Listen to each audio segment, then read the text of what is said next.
Hey, I think I've shown Darlene's Micro Trainer before. It's a super fun map that lets you do things like scoot and shoot with banshees and other really fun things that you need to practice for being good at micro. The biggest part of Terran, not the biggest part of Terran, but a huge part of Terran is knowing how to position your troops properly and micro your troops, because they're so fragile and you have to stim every freaking engagement and so on and so forth. So it's important to do that. But this is the second map that darglein made, and it's called the multitasking trainer. And as you can see, there's a lot of different components to it, and each one of them has its own little help section. So I clicked on the main fight help section, and it's going to explain how the main fight works. And it's you get scored based on how many troops you lose winning the main fight.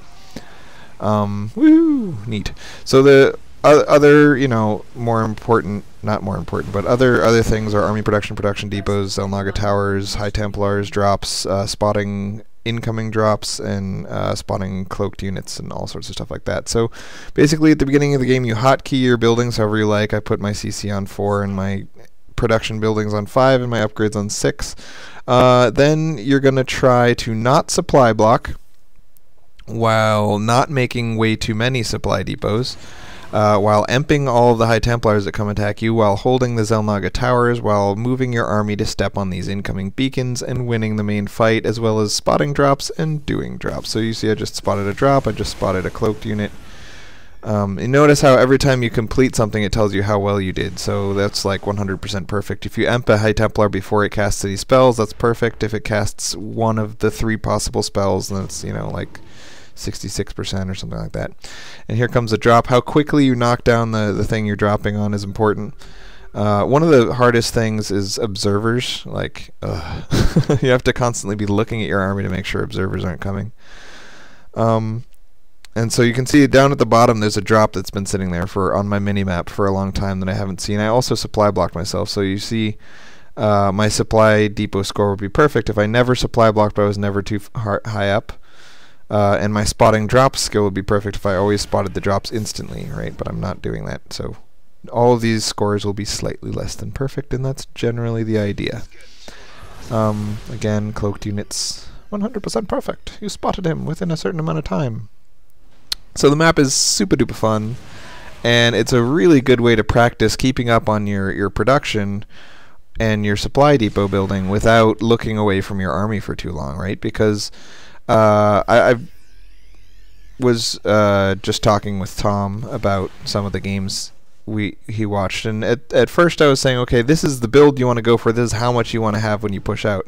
But then the second step is, okay, you made this huge army, you pushed out, you killed the enemy, and you won the game. But look at your money at the end of the game, it's really high, and that's because when you're fighting, it's really hard to keep up on production the same way as you do when you're staring at your base. So this is a good way to build that skill, to get good at keeping up on production while moving your army, and to kind of get an idea for how often you need to look back at your base and make depots and stuff like that. So here's the main fight one, and my Vikings were pretty pointless in this one, but sometimes there's Colossus and stuff, so you never know. Anyway, this is the map. So the best I've ever done was actually in this video, 81%. The second best I've ever done is 71%, so this was kind of a fluke. I was like, I should make a video of this, and then in the video I made, I did really well. I'm not talking while I play, by the way. I recorded it first, and now I'm talking afterwards. So yeah, my average is like 70, and sometimes I do really bad and I get like 60 or something. So shoot to beat me, man. Someone get 100% and tell me I suck. That'd be great.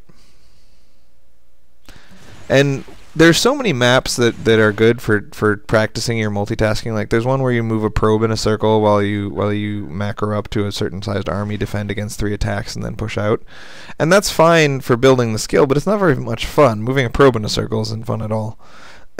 So what I really like about these two darglein maps is that he does the same things other people do, the same kind of maps that other people make, except for he makes them fun. Like they're not only a challenge and they not only help you to practice, but they're also fun. And that's that's an important component of a game for me. Is if the game isn't fun, why would I play it? So you can see production was my lowest score, and that's terrible. You never want production to be your lowest score. The whole point of the practice is to get production